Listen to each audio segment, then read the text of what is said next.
La idea es dialogar un poco sobre este tema de salud mental y contemporánea.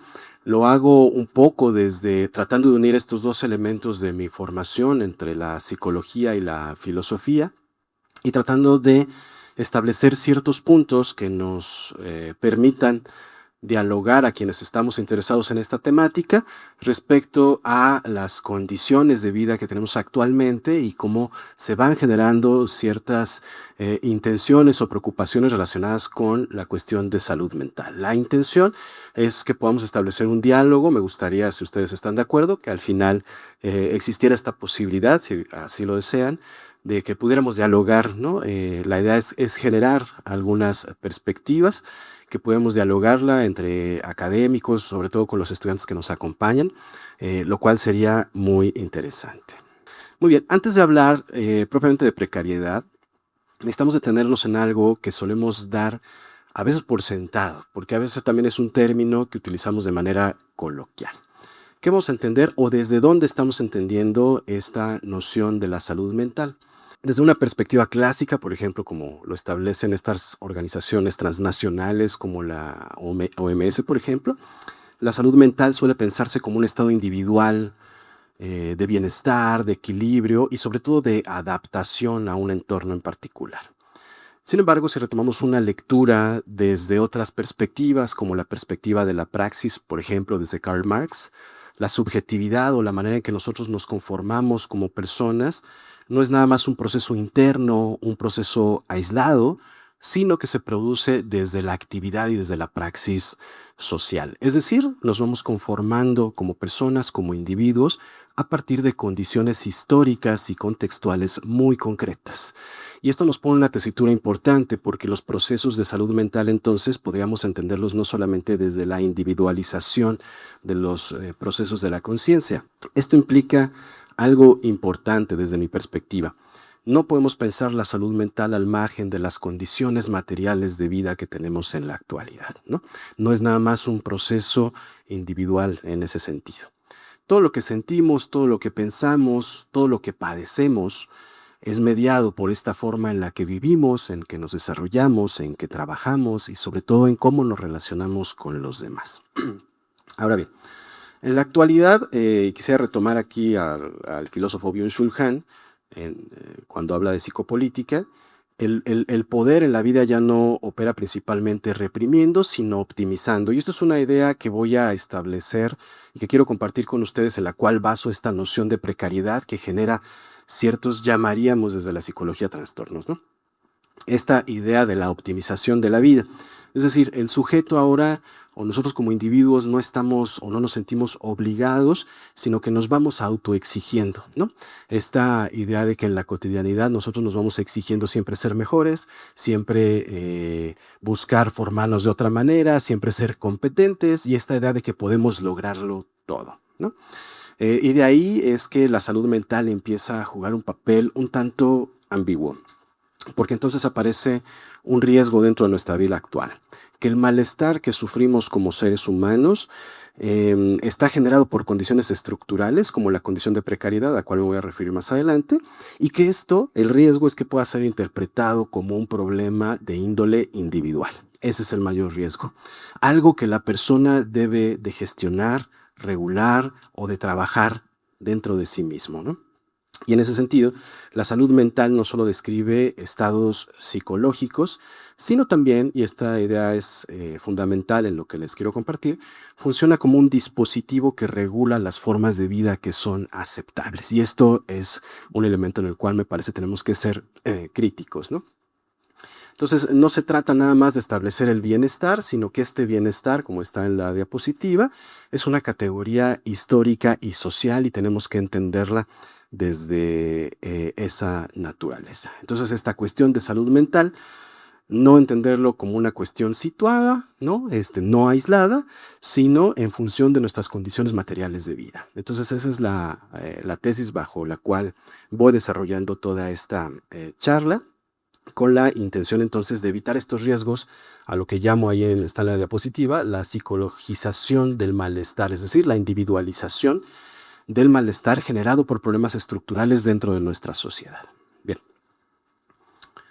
Un poco problematizando esta situación, me gustaría situar dos nociones clave para esta charla.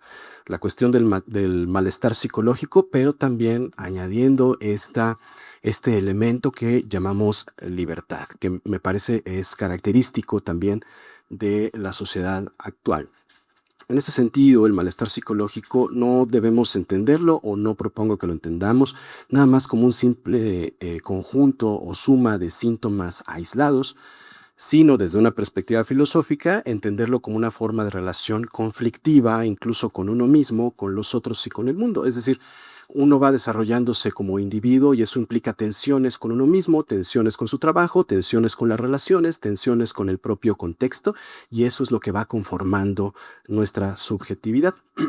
En ese sentido, esta cuestión del malestar psicológico no se trata únicamente de cuestiones como ansiedad o tristeza, sino de esta experiencia amplia de esta tensión que vivimos, de los desajustes que vivimos todos como seres humanos dentro de nuestro contexto y de la dificultad de habitar la propia vida, ¿no? Es decir, la vida implica tensión, implica conflicto y eso es, digamos, parte de la experiencia humana. Eso respecto a la cuestión del malestar psicológico. Respecto a esta condición contemporánea de la libertad, solemos pensarla como esta capacidad de elegir. Sin embargo, en esta modernidad que vivimos, esta idea se vuelve un tanto problemática y me voy a permitir explicar el por qué. La manera en que vivimos ahora como sujetos pareciera que somos las personas más libres que nunca. Tenemos esta libertad de siempre salir adelante, ¿no? Esta posibilidad de, incluso sacamos el celular y tenemos acceso prácticamente a todo, tenemos la libertad de publicar, tenemos la libertad de hablar, tenemos la libertad de formarnos, como si no tuviéramos estas restricciones. Podemos elegir sobre nosotros mismos, podemos decidir sobre nosotros mismos, proyectarnos a futuro, pero esa libertad viene acompañada de una exigencia constante que nos estamos haciendo constantemente a nosotros mismos, estamos buscando siempre rendir frente a esta sociedad que nos exige rendir en todo momento y que nos exige además estarnos optimizando en todo momento. Tenemos que ser los mejores, siempre podemos ser mejores y tenemos la libertad de ser mejores constantemente. De esta manera, esta libertad de ser constantemente deja de ser solamente una posibilidad y empieza a transitar a ser una carga para los sujetos, para todos nosotros.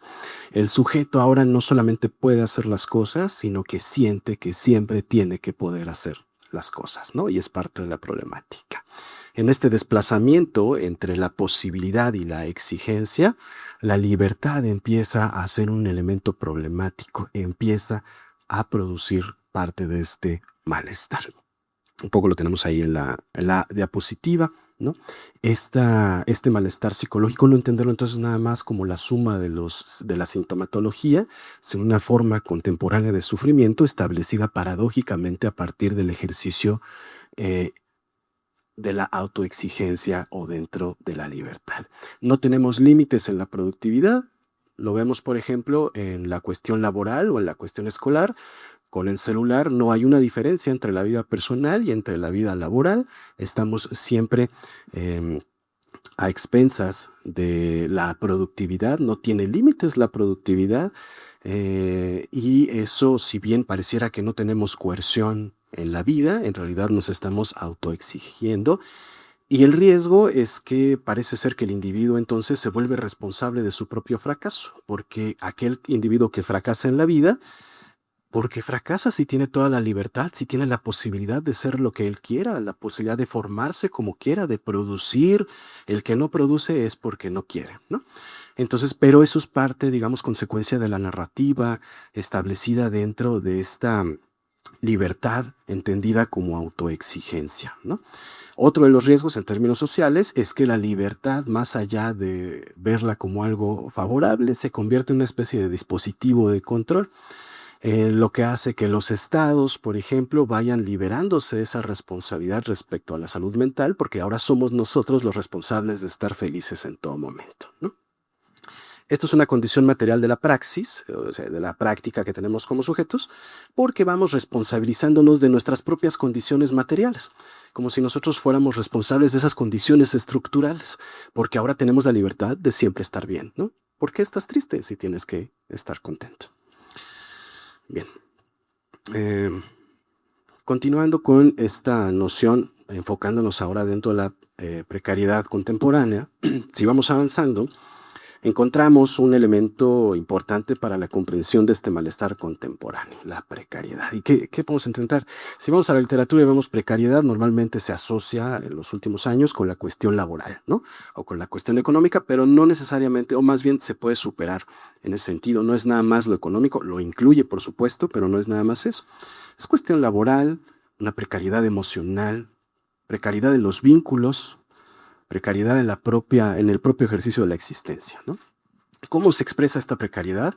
La vamos a entender o la vemos creo que todos palpables, lo vemos palpable, perdón, todos nosotros, respecto a la inestabilidad. Esta inestabilidad de la vida, esta incertidumbre constante que seguramente viven de manera más tangible los jóvenes que nos acompañan ahora en esta sala. La vida es incertidumbre constante, es inestabilidad constante y se vuelve una dificultad el proyectarnos a largo plazo frente a un mundo que siempre es inestable. El sujeto, todos nosotros vamos viviendo entonces en un estado de transitoriedad permanente, nunca hay algo fijo, siempre estamos transitando hacia algo más, hacia algo más, hacia algo más y tenemos que autoexigirnos porque la vida es completamente inestabilidad. Trabajos temporales, vínculos que establecemos con los demás de manera frágil, se pueden caer fácil, horizontes de vida que resultan inciertos y que nos ponen en una tesitura de malestar. Esto nos va generando una especie de angustia porque en la vida no tenemos un suelo firme del cual sostenernos. Siempre hay una inestabilidad alrededor de nosotros y esto además no es una condición excepcional. Parece ser que es una condición estructural de la vida contemporánea. ¿Qué quiero decir? No les pasa nada más a una que a otra persona, sino parece ser que nos pasa a todos que nos estamos moviendo en este modo de vida contemporáneo, ¿no?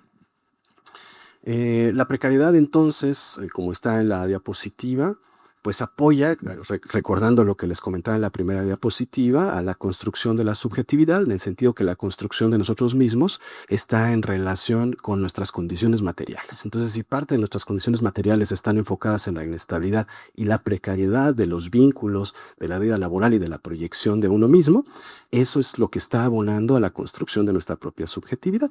Entonces nos empezamos a configurar en estas condiciones precarias y empezamos, otro de los riesgos, interiorizamos y naturalizamos esta incertidumbre y la autoexigencia. No la criticamos, asumimos que así es la vida y vamos incorporando dentro de nosotros esta cuestión de autoexigencia. Si la estructura, la condición social estructural no favorece nuestro bienestar y nosotros hacemos uso de nuestra libertad, entonces nos exigimos constantemente para estar bien.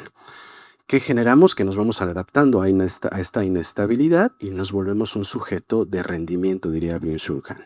Y pongo ahí en negritas un poco la idea que quiero resaltar de todo esto. La precariedad no solamente va limitando el ejercicio de lo que somos, sino que produce lo que somos. Nos vamos produciendo como sujetos que viven y que se relacionan y que se adaptan a las condiciones precarias de la vida. Bien.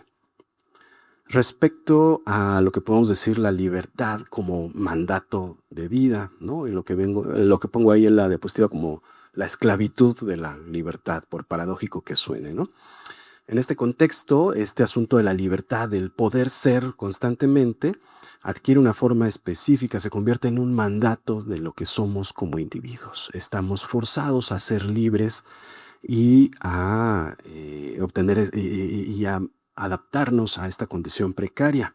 Ya no es simplemente una posibilidad, sino es una exigencia para la conformación de nosotros mismos.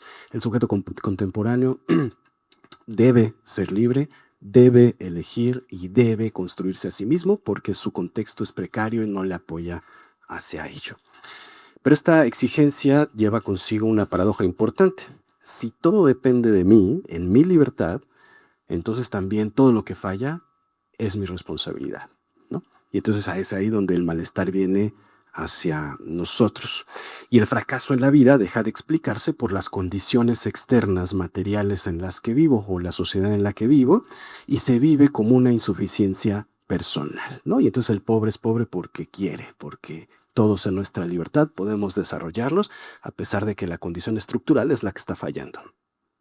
Pero eso se debe a que interpretamos a la libertad como una forma de presión en la que vivimos. Es una presión silenciosa, pero es una presión que se vive de manera constante. Un poco lo pongo ahí en estos dos elementos de la diapositiva, ¿no? La sociedad disciplinaria, inicialmente propuesta, la que hablaba Michel Foucault, respecto a que esta norma, la obediencia, y que se utilizaba la sociedad, perdón, la sociedad utilizaba las escuelas, la prisión, los hospitales como forma de creación de subjetividades dóciles, y hemos transitado a la sociedad del rendimiento que nos propone Byung-Chul Han, esta idea de que ya no necesitamos a quien nos esté obligando, sino basta con que nos digamos, tú puedes, no te rindas. Y entonces yo mismo me empiezo a exigir frente a estas condiciones de precariedad que no se solucionen, y entonces vivo constantemente a través de la idea de la optimización constante y autoexigiéndome constantemente, ¿no?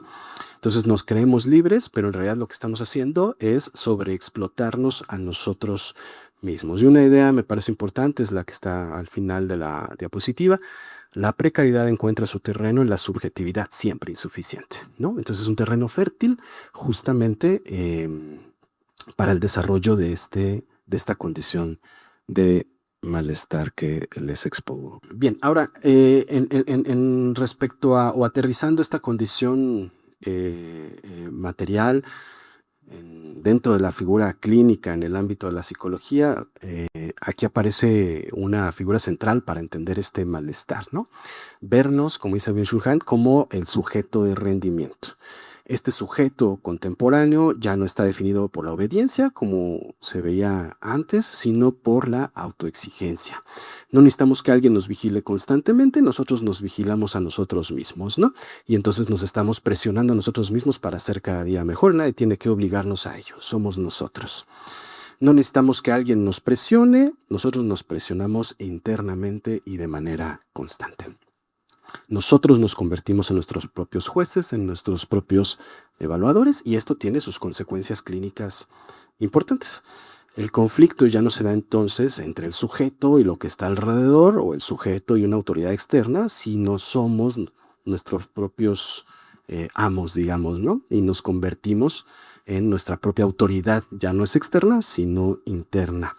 Y entonces hay una lucha interna constante entre lo que somos y lo que creemos que deberíamos ser. Esto entonces le vamos llamando a esta configuración subjetiva. Nos vemos siempre como proyecto interminable, ¿no? Y entonces siempre podemos ser algo más. Y nos vamos autoimponiendo metas constantes, siempre buscando ser más competentes, más optimizados para este contexto precario. Y bueno, ¿cómo se manifiesta en rasgos clínicos? Que puede verse dentro del ámbito psicológico, la autoexigencia crónica, la dificultad para descansar, porque siempre estamos en inestabilidad, entonces no tenemos oportunidad del descanso, y me empiezo a sentir culpable porque no rendí. Y me siento culpable porque descanso, porque apago el celular, porque no mandé ese correo, porque yo me estoy exigiendo. Y pierdo la relación dialéctica con el entorno, y es una relación de exigencia conmigo mismo, ¿no? Y estamos autoevaluándonos permanentemente. Bien. Entonces, ¿cómo se va configurando esta subjetividad, esta relación del sujeto consigo mismo? El yo como emprendimiento, como empresa constante, que hemos romantizado mucho esta idea, pero nos está generando malestares palpables, ¿no? Esta identidad de uno mismo en función del logro. Si no has tenido logros, como que no vales, ¿no? No eres parte de esta sociedad precaria. ¿Cómo se manifiesta este malestar? Pues no hemos visto que parte de los males más comunes es la ansiedad, y cada vez lo vemos en población más joven, porque están buscando adaptarse a la condición precaria que vivimos, en la condición estructural que requiere que desde pequeños estén exigiendo a ellos constantemente. La depresión, ¿en qué sentido? Como esta sensación de que no estamos siendo suficientes y me siento culpable por no rendir, y entonces me empiezo a sentir deprimido y la fatiga crónica. Y esto lo vemos en todos los ámbitos de la vida, ¿no? Esta fatiga crónica porque me estoy exigiendo constantemente. ¿Por qué? Porque el contexto es completamente precario y no me queda más que autoexigirme a mí mismo. Entonces el malestar, a diferencia a lo mejor de otros momentos históricos, es que el malestar se relaciona más con uno mismo.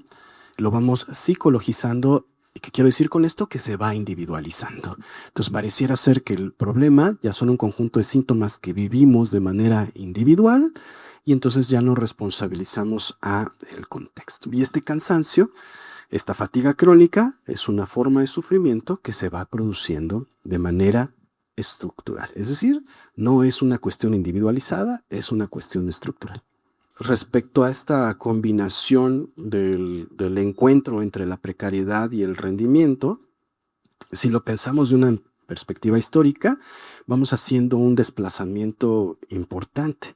Pasamos de una lógica disciplinaria basada en el control a través de las escuelas, de las instituciones, a una lógica de la autoexplotación, ¿no?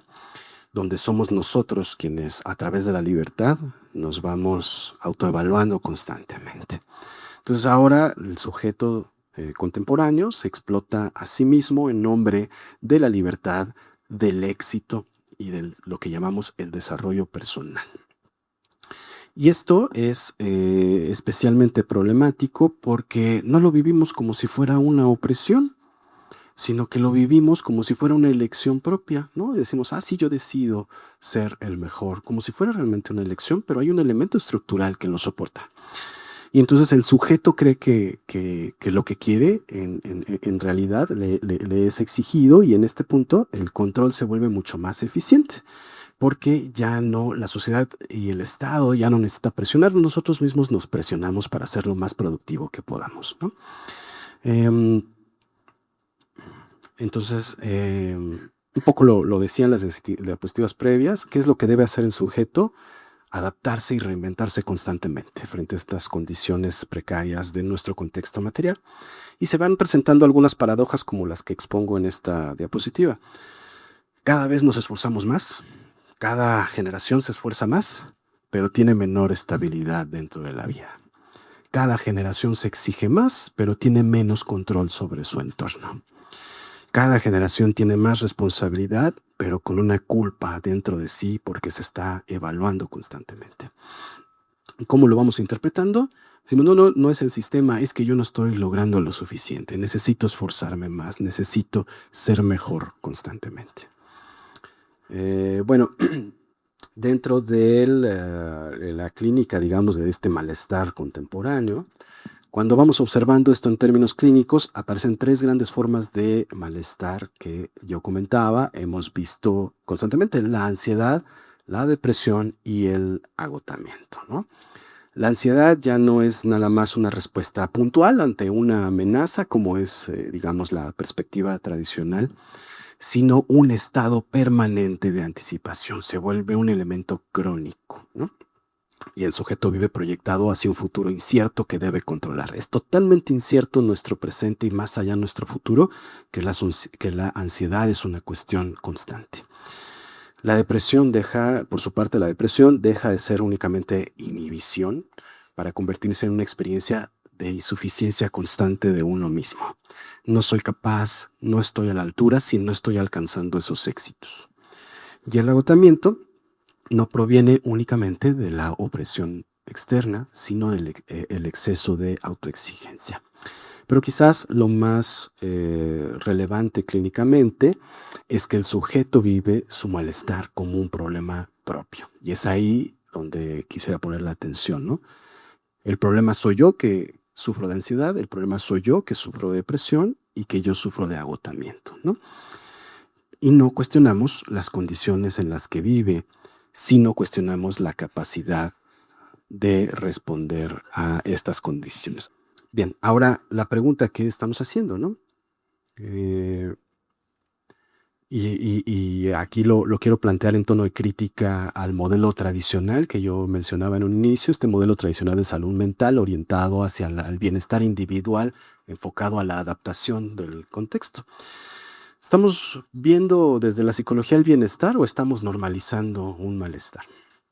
Llegados a este punto, entonces, ¿qué papel juega el modelo actual de salud mental?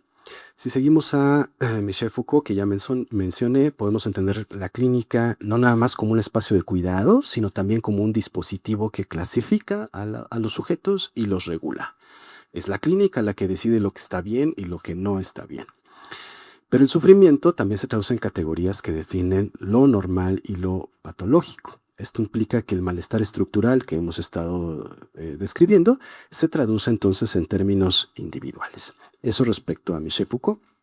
Respecto a Byung-Chul Han, vemos que ya no solamente se trata de disciplina, sino se trata de optimización de la vida. Como sujetos aprendemos a gestionarnos, a regularnos y a exigirnos. Y una pregunta que es incómoda desde la psicología.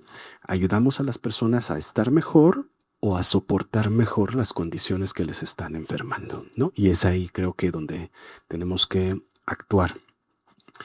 Les dejo ahí una nota de la salud mental. No es un asunto neutral, a pesar de que queramos vivirlo de esa manera. Es un posicionamiento.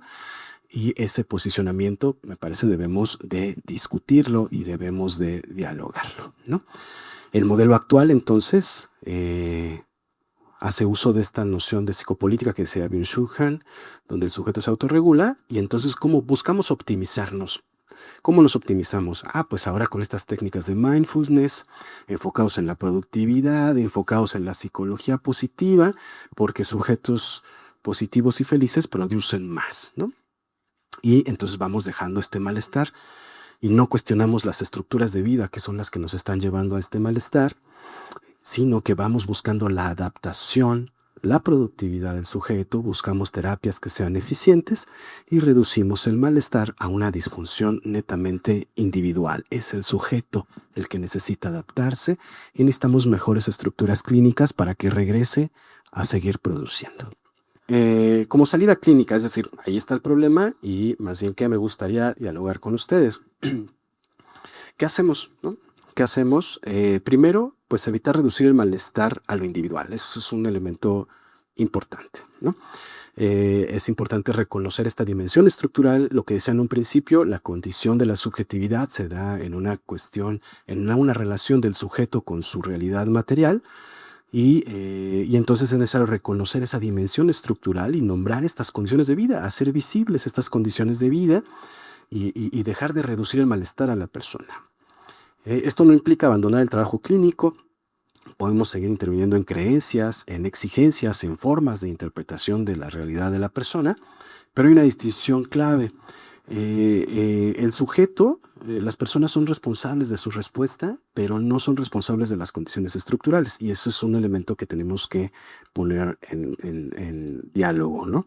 La meta, entonces, no es nada más la adaptación del sujeto, sino ayudarle a tener un posicionamiento y ayudarle a valorar el límite de sí mismo respecto a las condiciones estructurales, ¿no? Entonces, hay que diferenciar, lo pongo ahí al final de la diapositiva, esta diferencia entre la responsabilidad subjetiva que sí le corresponde a la persona y la determinación estructural, de tal manera que las personas no se sientan responsables de lo que las condiciones estructurales les están generando, ¿no? Sino únicamente de su responsabilidad subjetiva. Bien. Esto implica la posibilidad de dialogar sobre la posible reconfiguración de la metaterapéutica. No solamente la adaptación, no solamente pensar en términos de una vida positiva, siempre favorable, sino también el desarrollo o la generación del diálogo para la conciencia, para un posicionamiento subjetivo y la identificación, decía yo hace rato, de la capacidad de límite. La clínica entonces no debe orientarse únicamente a la adaptación del sujeto, sino ayudarle a situarse críticamente dentro de su contexto. No es nada más ayudarle a ello, sino acompañarlo a decidir a qué no quiere adaptarse. Ya en esta sociedad del rendimiento vamos perdiendo la posibilidad de decir que no, que la posibilidad de establecer límites, y es parte importante para esto. El malestar entonces no es individual, está vinculado a condiciones contemporáneas. La clínica está en una tensión, o adaptamos, o cuestionamos, o ayudamos a cuestionar, Y no todo malestar debe eliminarse y no estoy romantizando el malestar, sino que el malestar debe escucharse, el malestar expresa algo dentro de la persona, más que no debemos evitar la supresión del mismo, sino escuchar al mismo. La clínica entonces puede ser un espacio de pensamiento, de posicionamiento y no solamente de adaptación.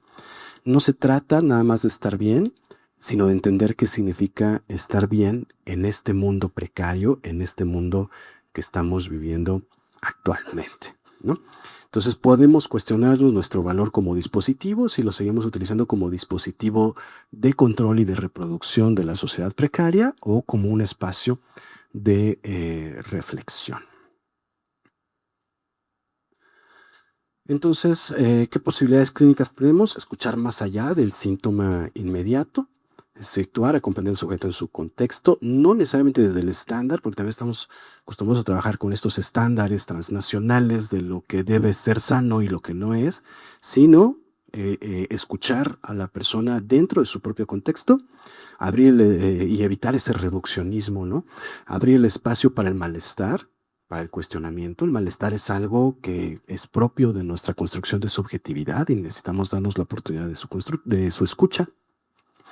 Insisto, no todo malestar debe eliminarse, sino más bien escucharse, ¿no? No solamente intervenir, sino comprender la condición de vida de las personas. Y la clínica puede ser este espacio de crítica, ¿no? Y quizás la tarea, les pongo una idea ahí, no es solamente sanar al sujeto, sino preguntarnos en qué tipo de mundo desde la psicología estamos ayudando a sostener, ¿no? Que seamos críticos también de nuestra propia labor. Y recordar que a veces el problema no es que el sujeto esté mal, sino que debemos aceptar que vivimos en un mundo difícil de habitar, ¿no? Y entonces es importante tomarlo en cuenta. Los referentes que tomé para esta charla, Foucault y Byung-Chul Han, particularmente esos 3 libros que están ahí, El nacimiento de la clínica, La sociedad del cansancio y Psicopolítica. Y pues muchas gracias por su atención, espero haya sido de interés para ustedes y que podamos generar una charla respecto a esta temática.